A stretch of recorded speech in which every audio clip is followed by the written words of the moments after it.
Assalamualaikum warahmatullahi wabarakatuh. Perkenalkan, kami dari kelompok 5 akan mempresentasikan hasil karya tulis ilmiah kami yang berjudul Inovasi Daur Ulang Plastik HDPE dan PET menjadi asbak ramah lingkungan sebagai solusi pengurangan limbah. Sebelumnya, perkenalkan anggota dari kelompok kami dengan saya sendiri, Della Mustikarini dengan NPM 2320 30 30 40 dan rekan saya.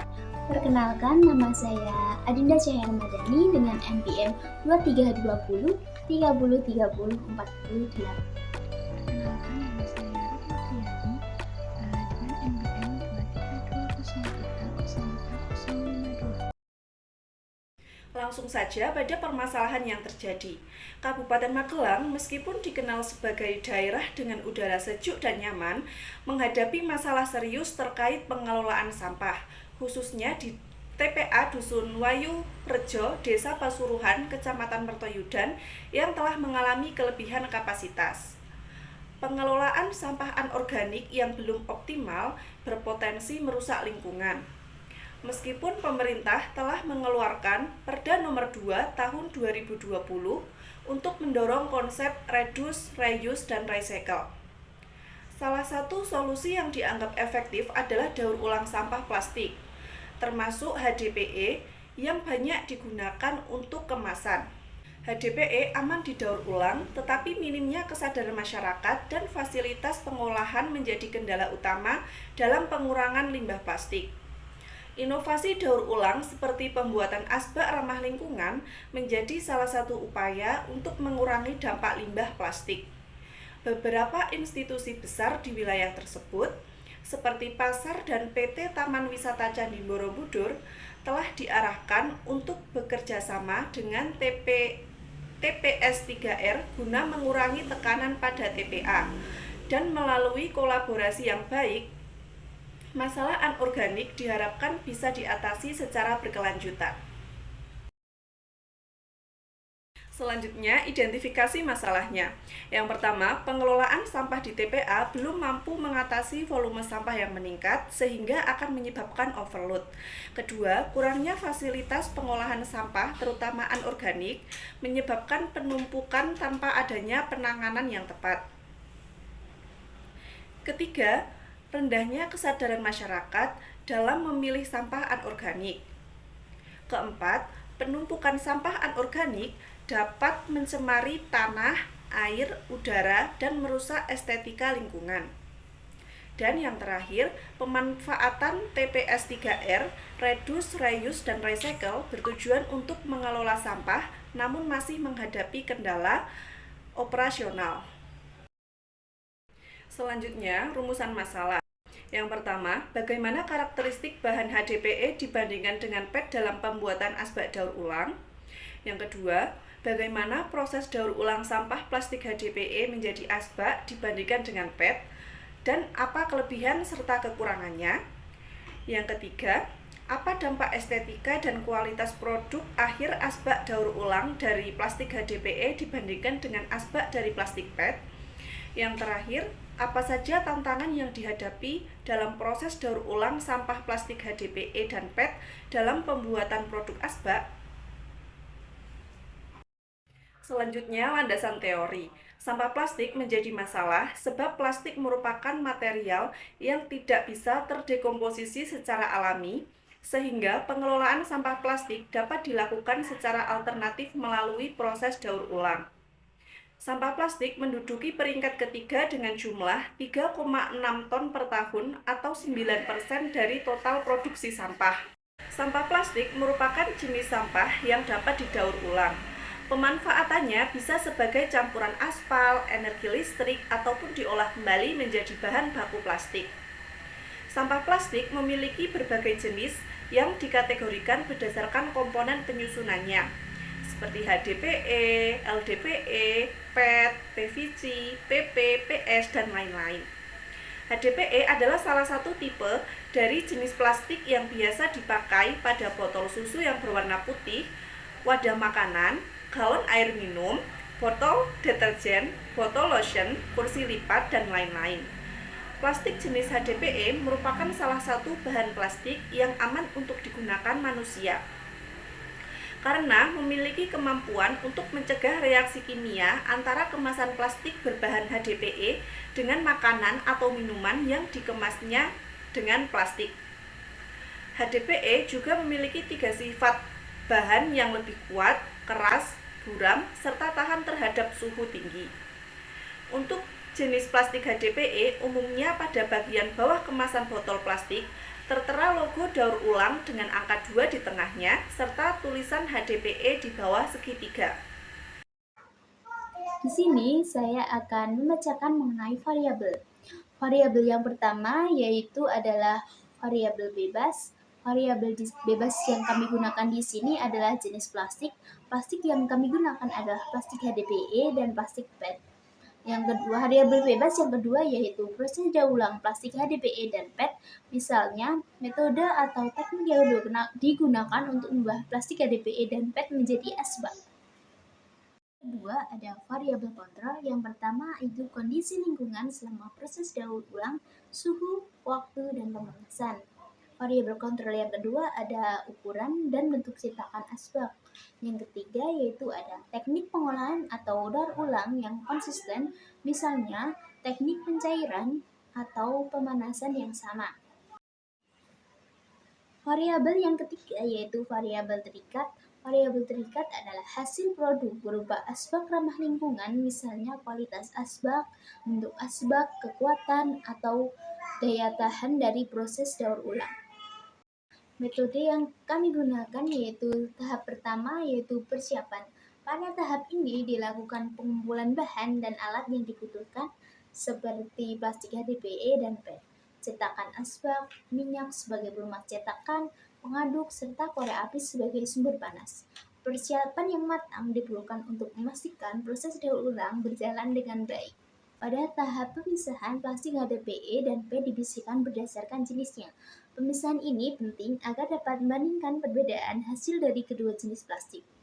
Plastik HDPE lebih sering digunakan untuk membuat produk yang keras, sedangkan PET lebih fleksibel dan digunakan untuk botol minuman. Tahap pemanasan.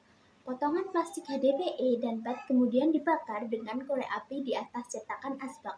Lelehan plastik meleleh pada cetakan asbak. Proses ini dilakukan dengan hati-hati agar plastik meleleh dengan sempurna. Pemanasan yang tepat sangat penting untuk melunakkan plastik, sehingga bisa mengikuti bentuk cetakan yang diinginkan.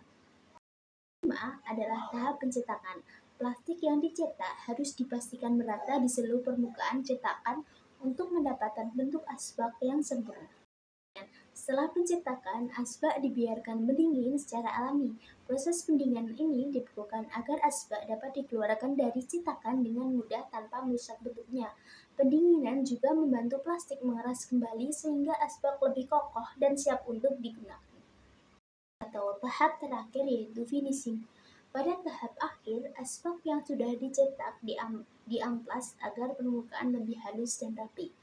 Proses finishing ini penting untuk meningkatkan kualitas estetika dan kenyamanan pengguna saat menggunakan asbak. Selain itu, penghalusan ini juga memberikan pesan bahwa produk daur ulang tersebut tidak terlihat kasar atau kurang menarik. Dengan metode ini, masyarakat dapat memanfaatkan sampah plastik yang ada di sekitar mereka menjadi produk yang bermanfaat dan bernilai guna seperti asbak. Selain membantu mengurangi tumpukan sampah plastik di tempat pembuangan akhir atau TPA, metode daur ulang ini juga memberikan solusi ekonomi dan lingkungan yang positif. Selanjutnya yaitu tentang hasil dan pembahasan. Pada hasil yang kita peroleh, bahwasanya plastik HDPE dan PET adalah dua jenis plastik yang umum digunakan dan dapat didaur ulang. HDPE memiliki kekuatan ketahanan terhadap bahan kimia dan dapat didaur ulang dengan peralatan sederhana. Sedangkan PET meskipun memiliki sifat yang ringan serta transparan, memerlukan suhu yang lebih tinggi serta proses depolimerisasi untuk didaur ulang secara optimal. Proses daur ulang HDPE dan PET dimulai dengan pengumpulan dan pemisahan plastik, lalu dibersihkan dari kontaminan. Plastik HDPE dapat dilelehkan pada suhu yang lebih rendah untuk membuat produk seperti asbak. sementara plastik jenis PET membutuhkan suhu yang lebih tinggi untuk mendapatkan hasil yang optimal. Setelah dilakukan percobaan dalam pembuatan asbak dengan plastik HDPE, dapat dikatakan bahwa teknik pemanasan sederhana menyebabkan permukaan halus dan kadang retak karena kontrol suhu yang kurang baik. Sementara itu, pada asbak PET cenderung rapuh serta buram karena tidak melalui proses depolimerisasi. Meskipun HDPE lebih unggul dalam hal estetika dengan warna yang cerah, masalah keretakan sering terjadi akibat pendinginan yang tidak merata. Di sisi lain, asbak PET memiliki kekuatan yang lebih rendah serta tampilan yang kurang menarik. Terutama jika tidak diproses dengan baik. Untuk meningkatkan kualitas produk daur ulang, maka diperlukan teknologi yang canggih atau yang lebih baik dalam pengendalian suhu serta proses depolimerisasi. Daur ulang plastik penting untuk mengurangi limbah. Tantangan teknis seperti suhu dan teknik pembakaran perlu ditangani untuk menghasilkan produk yang berkualitas tinggi.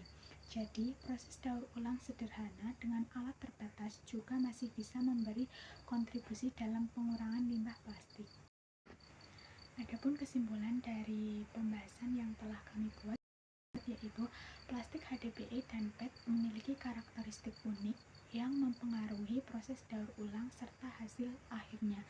HDPE yang sering digunakan untuk produk kaku seperti botol susu dan pipa dilebur pada suhu rendah dan dicetak ulang.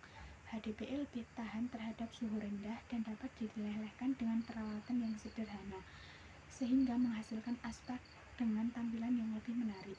Meskipun sering mengalami kerusakan akibat pendinginan yang tidak merata, sedangkan PET yang memerlukan suhu yang lebih tinggi dan proses depolimerisasi untuk hasil yang optimal menghasilkan produk dengan kualitas estetika dan kekuatan yang lebih rendah dalam percobaan ini.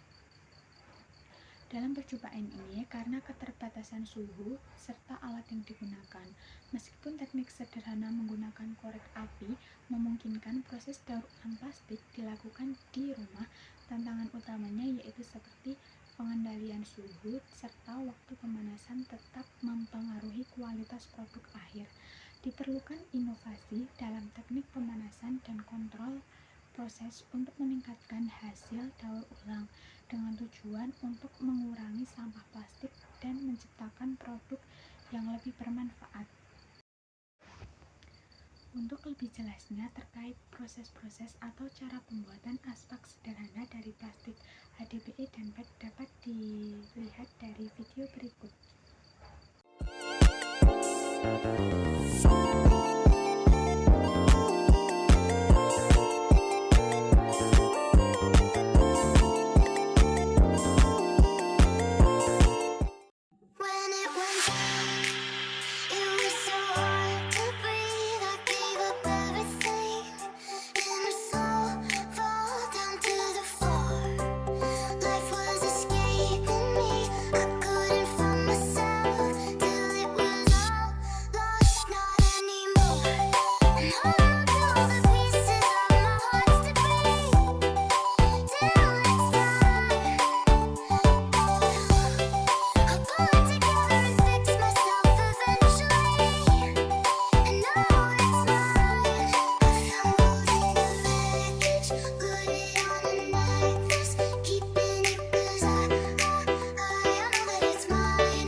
Sekian presentasi karya tulis ilmiah dari kelompok kami. Kurang lebihnya mohon maaf. Wassalamualaikum warahmatullahi wabarakatuh.